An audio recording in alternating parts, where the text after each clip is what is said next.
You wanted the best. You've got the best podcast, the hottest podcast in the world. The Chris Voss Show, the preeminent podcast with guests so smart you may experience serious brain bleed. Get ready. Strap yourself in. Keep your hands, arms, and legs inside the vehicle at all times, because you're about to go on a monster education roller coaster with your brain. Now, here's your host, Chris Voss. Hi, folks. Chris Voss here from thechrisvossshow.com, thechrisvossshow.com. Hey, we're coming here live with another podcast. We certainly appreciate you guys tuning in. Thanks for being here. Hey, we just want to announce we just blew through, somewhere in the last 48 hours, we blew through another million downloads. Holy freaking crap. If you go to our YouTube channel, there's 24 million views over there. Almost 24 million views. I'm sorry. I got to get the almost in there. It's been cranking for 12 years. What can you say? Anyway, guys, thanks for tuning in. We certainly appreciate you. Let's add another million to that like next week. Go to, grab your friends. Just take their hand, look deeply into their eyes and say, subscribe to the Chris Voss Show. Go to youtube.com/Chris Voss, hit the bell notification button, goodreads.com/Chris Voss, see everything reading and reviewing over there. All of our groups on Facebook, LinkedIn, Twitter, the big Instagram, or not Instagram, the big LinkedIn newsletter, and the big LinkedIn group, 122,000 people over there. Go subscribe to that thing, get involved, see what's going on. You can learn everything that's happening out there. Remember, the Chris Voss Show is the family that loves you but doesn't judge you. So, best kind of family there is. In fact, people keep sending me adoption notices. They want to be adopted by the family because evidently they're not liking what they have going on. I'm just kidding. That's not really happening. The lawyers just make me say that. Anyway, guys, thanks for... So we're excited to announce my new book is coming out. It's called Beacons of Leadership, Inspiring Lessons of Success in Business and Innovation. It's going to be coming out on October 5th, 2021. And I'm really excited for you to get a chance to read this book. It's filled with a multitude of my insightful stories, lessons, my life, and experiences in leadership and character. I give you some of the secrets from my CEO entrepreneurial toolbox that I use to scale my business success, innovate, and build a multitude of companies. I've been a CEO for, 33, 35 years now. We talk about leadership, the importance of leadership, how to become a great leader, and how anyone can become a great leader as well. Or order the book wherever fine books are sold. Tuning in. We have another amazing author on the book, and she is launching her amazing book that she has put out today, May 10th, 2022. The book is entitled Jameela Green Ruins Everything, and it's by Zarqa Nawaz. She's on the show with us today. She's going to be talking to us about her amazing book and why she wrote it and all the good stuff there in between. She is also a frequent public speaker on Islam, diversity. She created the series Little Mosque on the Prairie and the world's first sitcom about a Muslim community living in the West. The show premiered in 2007 to record ratings on CBC. The inspiration for the series came from her groundbreaking documentary, Me and the Mosque, which ultimately inspired the television series. She sold pilots to ABC, NBC, CBS, and Fox, and written a best-selling memoir, All the Way to the Mosque. Both her books are out now, and she sold, let's see here, both her novel, Jameela Green Ruins Everything, and Zarqa, CBC Gem web series, comes out this spring, and writing comedy. She lives in Regina, Saskatchewan, with her long-suffering family. How are you? Welcome to the show, Zarqa. It's a lot, Chris. And have I got all the pronunciations of everything there right? There's a lot of... Yes, Zarqa rhymes with parka. There you go. All right. So we got everything right there, and all the way from Canada. When you say long-suffering family, I need a little bit more data on that. I have 4 children and a husband, and they all feel like they have to put their needs behind mine, particularly when a project comes out. And God forbid if I need help with social media, which is all the time. If you have the only reason left to have children really is tech support. I'm telling you. That's the only reason. Yeah. And gaming. You know, my brother had kids. I didn't. I just have dog kids. They're the best kind of kids because they don't require driver's license and stuff. And dating, insurance, that sort of thing. So, but my brother has a son who is really good at video games. You know, those crazy flipping fingers those 12-year-olds have, they're good at, and us old guys with bad eyes and bad reflexes are like, why are these 12-year-olds killing me? So I found out that if you have kids, especially young boys, you can have them go do your gaming, like raids, all the work for you, and I'm like, I would have had kids. In fact, I go down to adoption clinics and I say, are you good at Destiny and Call of Duty? Sorry, can't adopt you. Yeah, we'll find somebody who is, though. Good luck. Anyway, I'm just kidding. I don't do that except on weekends. Anyway, so let's talk about your amazing book. Give me your plugs first so that people can find you on the interwebs. Sure. I am on Twitter at Zarqa Nawaz, and I'll spell that ZarqaNawaz. And same with Facebook at Zarqa Nawaz. And on Instagram, I'm the real Zarqa, because I think I managed to screw up using my real name, and then I couldn't convince them that I was that person, so then I had to change it to the real Zarqa. There you go. So what motivated you to write this book? I had written a memoir called Laughing All the Way to the Mosque that had been released in 2014. And I, Chris, was convinced that it should have been on the New York Times bestseller list. And when it didn't make it, I became this very bitter, vindictive writer who would have to go to these other, book festivals and see other authors beside me, and see incredible success happening to them. And, when you sit beside them and there's people lined up, like, you're thinking, oh, they're there for my book. And then you realize that it's the author beside you. And you only have 3 people in front of you. And then I started getting more and more bitter and vindictive about the whole publishing game. And so then I decided I was just going to write a story about a woman who just does something horrible in her life because she's so mad and angry at the world for not giving her the success she deserves. That's what the book is about. It's about a bitter, horrible Muslim woman who's just driving her family batty because she just does these kooky things because she figures life owes her and it has not come through. And on top of it, she's Muslim and she prays 5 times a day to God. So she's talking to God like, what gives? Let's take you more success than me. So this is not fair. So she has it in for God, right? So she's really in God. So she goes to the local imam and she's like, how dare God not listen to me? It even says in the Quran, if you're good and do good things, you'll get what you want. And of course, the imam is this young, poor, innocent imam from Egypt who's just arrived, who cannot understand these weird Western Muslim and their coercion of God. And he's like, listen, I think that you are spending too much time being selfish and horrible. And maybe you should take care of people besides yourself. And he convinces her to look after a homeless man.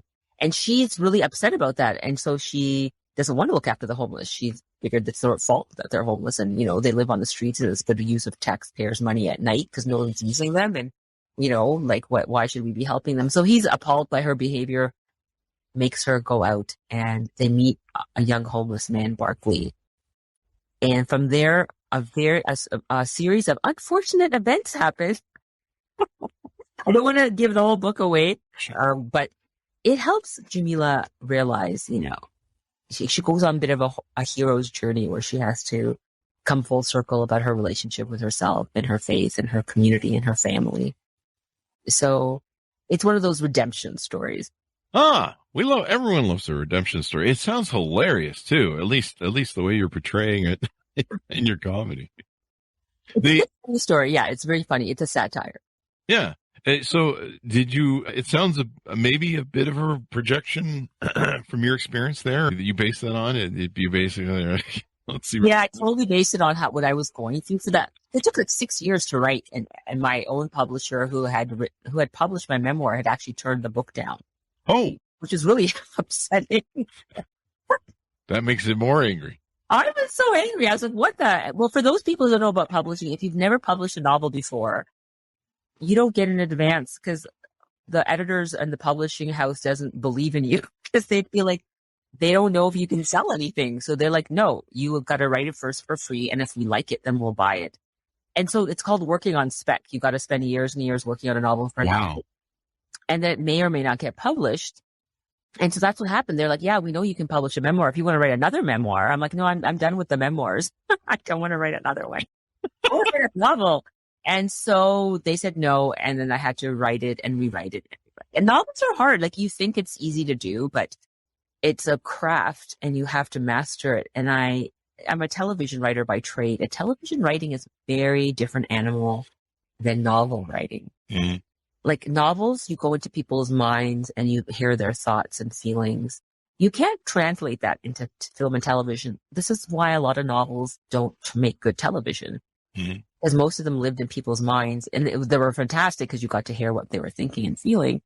But TV doesn't do a good job translating feelings and what people are thinking internally. They're good at plot and carrying story forward. So I had to learn a whole other type of writing when I wrote the novel. That's probably why books are better than movies. Everyone comes out of a movie and goes, it wasn't as good as the book. And you're like, well, I can't, but that does explain why that happens, and of course, a lot of those thoughts and feelings, sometimes they have to try and express in movies or TV is, outwardly in some sort of expression. And like, sometimes you can see it in the film where you're just like, it really doesn't deliver well because you're clearly trying to deliver that as some sort of, drama scene that you're created, they fictionalize. And I hate it when they do that in historical films. And you're like, why did you do that? And they're like, well, we had to fictionalize the whole, the crisis point or the conflict. And you're like, that was really dumb. So you wrote this book. Did you have any Hollywood people you're thinking about when it gets picked up for movies or anything? Do you have anybody you were? It's a good question. I've had a lot of producers sniffing around, but I've decided because I'm a television writer, and now a big thing that television writers want to do is they want to own their own IP and make things under their own production shingle. And so I feel like given that this is a very sensitive subject because she goes to the Middle East and there's a lot of history about American foreign policy in the Middle East. We've got the Russian invasion of Afghanistan in 1979. We've got the two Gulf Wars and the whole issues of ISIS, because this is a satire about ISIS and what were the political backgrounds that made this group, form. And I feel like these are really deep, things that you can do in books, but not necessarily translate, as you said, as well in television. And I didn't want someone to make another film or TV show about Muslims as terrorists because we have enough of those. And I don't want to add to that. And so this book is a satire about terrorism, but it's also a satire about the origins of terrorism, how groups form and what are the political machinations behind the scenes. And I wanted to explain that in a comedy so that it would be easier for people to understand. And for that reason, I've decided to hold on to the IP. And if I do make it, I'd like to make it myself and make it here in Canada. So that's why I haven't sold the rights, much to my agent's annoyance. All to those rights. I think you would be good at playing the part. I think you should hold on to that. That should be one of those things. Who was the gal who wrote she wrote that Greek thing, My Greek Brother, My Greek Wedding. Yeah, didn't she starred in it too herself? And like, there was nobody who could play that part but her. It just, yeah, it was just great. It sounds like it's quite the funny comedy bit. I guess I won't be exposing anything because this is on the Amazon thing here. What was the name of the parody that you used for ISIS? So I didn't want to call them ISIS, so I called them the Dominion of the Islamic Caliphate and Kingdom. So they were called Dick. And the original title for the book was The Rise and Fall of Dick, which my kids loved. But close to publication, the editors are like, no. Marketing is telling us that when we put that in Google, we get the wrong images. They took it away from me. My children were horrified. I didn't even think of that. I was going to go with the joke. I think Gloria Steinem already has that reserved. The Rise and Fall of Dick. Dominion of the Islamic Caliphate and Kingdoms. That's just hilarious. So they get into the CIA. It really opens up a Pandora's box, and this goes on quite the travel. It does. I mean, I had no idea how incredibly involved the CIA is in other people's lives. It's pretty crazy. Like, if they take down government, they take down leaders, they even in Afghanistan at one point they decided they wanted to indoctrinate all these children and turn them into really violent, radical, extremists. So they had books published in Virginia and shipped to the madrasas in Afghanistan to like indoctrinate little children. And after reading about this, going, what the? Because the American government felt at the time the Russians, just like the Russians had invaded Ukraine, the Russians had invaded Afghanistan. They had come out of, this humiliating 10-year loss to Vietnam, and they did not want another country to succumb to communism. So they were doing everything humanly possible. And just like today, they couldn't send in their own troops. So they were flooding the area with arms and weapons, and turned out they were sending books to little children to convince them to fight the Russians and how they had to become violent, and they were convincing them that jihad was part of their faith, and they had to go and fight, and it was like I was reading this going, this is nuts, like a whole project, $50 million to get little children to grow up and be violent, and then people wonder like what's wrong with the people in Afghanistan. You're like, well, a lot of things went wrong over the decades. From, a lot of people were recruited. There was one of the biggest worldwide recruiting efforts to get men to Afghanistan to fight the Russians. But, like what happens when the fight is over and you've given them all these arms and military training and they're looking for a cause.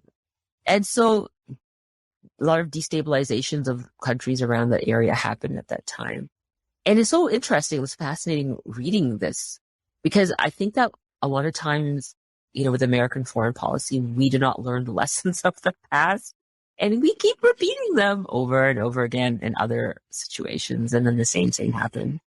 So I thought, for the average person who just wants a beach read, they just want to read a spy thriller, they don't want to have to read about the history of the Middle East, this is a good book because it doesn't feel like anyone's teaching you anything. It's just a really funny satire, and just like little tiny nuggets of information are seeded throughout the book just to give you a sense of it, and it's all true. It happened. Well, this is funny. I mean, I love the way you put it all down. The one thing man can learn from his history is man never learns from his history, as we always say on the show. The CIA, the history of the CIA. I mean, Bay of Pigs. I mean, you just keep going back. I mean, we create so many monsters. In fact, I believe tied in with those books was the money we were giving to Osama bin Laden to help him fight the Russians. And then once we cut him off, he's like, "Oh yeah, revenge time." Allies. He was a CIA ally. We do that all the time. We fund the worst people, and then they end up betraying us, and then they become the worst dictators ever or something. Pinochet, I mean, the Shah of Iran. I mean, you just pick your all of those guys. Yeah, I mean, it's always funny. Yeah, the interesting thing about the Iraq War is a lot of it started because Saddam wanted to take his oil off of the dollar.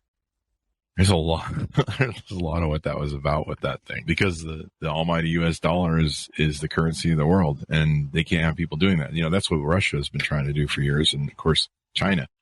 But there you go. So it's good that you put some levity to the serious things and some of the dark things in our history. Anything more you want to touch on the book or tease out about the book? Maybe a story or anything you think people find interesting? I just think that it's a book that appeals on all sorts of levels. Like if you're someone who is having a really rough time in life and doesn't know how to go forward with their career, or is really down and kind of losing yourself to despair, it's a good book to read because it's just about hope in going forward and not, becoming obsessed with your own failures and how to get out of that. And if that's all you want to learn and read about, it's about that. If you're someone who's a person of faith, and you're having a hard time connecting with the whole issue of what does prayer mean? What does spirituality mean? There's those issues. If you just want to read about an international spy novel that's funny, this is the book for you. You want to learn about Middle Eastern history and, the Russian invasion in Afghanistan and the two Gulf Wars, but you want to learn it in a lighthearted, fun, accessible way. This is the book for you. It's a book on a lot of different levels, and it appeals to a wide range of people, which really surprised me. I hadn't understood it when I first read it. Another book, the book that inspired it was, I don't know if you heard about this. It was mailed to me from France. The Extraordinary Journey of the Fakir Who Got Trapped in an IKEA Wardrobe. No. It's a really funny comedy about the history of migration law in Europe. But again, a comedy, written from the point of view of a migrant who's trying to smuggle his way through Europe. And it was one of those books where you learned so much about a really difficult, serious subject that affects so many people, yet it was so funny and so enjoyable. And it was written by a former immigration law officer in France. Yeah. Satire really is, and comedy is the best way to deliver truth and education to people, and stories that people can adopt. People go read the newspaper and sadly they go blank. They're just like, oh my God, all this data. And satire is a good way to make people, even sometimes change their minds. They're like, wow, I didn't really think about that differently. But now that comedian says that makes all the difference in the world. You're right. I mean, comedy is a great way to communicate difficult subjects and have people lower their guard and say, hey, I laughed at that. Normally I would never laugh at something like that. And then maybe examine the subject in a different way. It's a great way too to present, like you say, to ourselves, a mirror to ourselves, where it's like, hey, here's you in the mirror. And instead of something angry and mean, like you're an idiot, it's a funny way where you go, maybe I'm kind of an idiot. This is kind of silly what we do. Why are we doing this? So yeah, comedy is a great way to do that. Do you see future books coming out of this, or a series, maybe? I'd like to adapt it for television, and then I'd like to find a way to make it into a series. I would love it if Jameela could have these adventures with this poor innocent imam from Egypt who doesn't quite understand the West or Western Muslims, and constantly embroils him into all her adventures. So so this is how television series are made: is that you find a relationship that could keep going, that's some sort of adventurous stories that could keep going with a protagonist who keeps making mistakes. You want a protagonist who never quite has it together, and who is someone who forever makes the wrong decisions because of her personality. That's the difference between, say, a novel and a television series. A novel, the person is expected to change and become a better person, but in a television series, they stay the same, right? Like if you watch Modern Family, Hero isn't suddenly becoming smart and logical and making sure he doesn't make the mistakes that he always does constantly in every episode. So I feel like this character is someone who's angry enough and bitter enough and vindictive enough that she would continue her imaginations and her revenge fantasies as she goes through life. Yeah, well, I mean, you can't ever resolve it and fix it, because then you'd have the story would be over in like 2 episodes or something. Exactly. So yeah, you'd have that. So you can't have that. You gotta constantly, you gotta have the slow moving car crash. That's stuff we all enjoy in life and everything. Do you feel like the character, there's a lot of people that are really kind of selfish, entitled, and narcissistic today. Have you been on Instagram lately? Did you feel like maybe it's kind of speaking out a little bit about some of that behavior? Yeah, I mean, the trouble with Instagram and social media is that we only put our best foot forward, and we present this shiny, perfect version of our lives. And so that makes everybody feel very sad about their own life when they see everyone else's wonderful Instagram life. I think there have been a lot of studies on this, Chris, that being on social media makes you sad. It doesn't actually make you happy. And it's best to disconnect and just connect with the real people in your lives and limit how much we go on social media and constantly examine each other's lives, because it doesn't give you a real, true reflection of, the type of lives each one of us is living. Yeah, there's always, I've been on social media since the beginning of Twitter and stuff. And yeah, the joke's always been that, that these people don't lead the lives they lead. And, you see, a friend of mine, sent me a picture from Australia, and she showed these girls, posing in front of trains and stuff in outfits for their Instagram, just about getting hit by trains all the time because they're on the tracks. Busy posing. It's always funny how much work you see some of it, and you're like, you must spend half your day doing that, and you have like 3 kids and a husband. Like that, you have a lot of time on your hands. You'll see all the back posing that they're doing, and they're like, yeah, it took like 3 hours to do that, and a professional cameraman, and then God knows how much of Photoshop. I'm a photographer, so I do Photoshop, so I can look at some pictures and be like, yeah, that was probably an hour or 2 right there. Yeah. So it's funny. Commentary on our life and times in the human race. Anything more you want to plug out on the show? Well, for those people who've never seen Little Mosque on the Prairie, it's now airing on Amazon in the US, because I know a lot of people love that show in Canada.